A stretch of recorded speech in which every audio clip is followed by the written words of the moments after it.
Weather Service in Milwaukee has issued a severe thunderstorm warning for southwestern Racine County in southeastern Wisconsin, northwestern Kenosha County in southeastern Wisconsin, southeastern Walworth County in southeastern Wisconsin until 7:45 p.m. At 7:09 p.m., a severe thunderstorm was located near Harvard, moving northeast at 50 miles an hour. Hazard, 60 miles an hour wind gusts and quarter-size hail. Source, radar indicated. Impact, hail damage to vehicles is expected.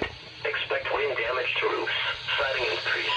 Locations impacted include Elkhorn, Lake Geneva, East Troy, Williams Bay, Delavon Lake, Rochester, Walworth, Fondette-on-Geneva Lake, Sharon, Potter Lake, Hell Lake, Browns Lake, Otters Lake, Como, Eagle Lake, Powers Lake, Burlington, Delavon, Waterford, and Springfield.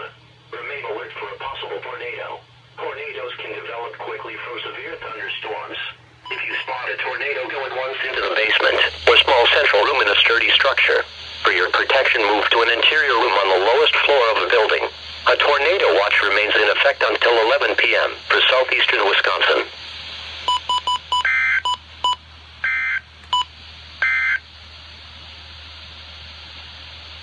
This is the NOAA Weather Radio K.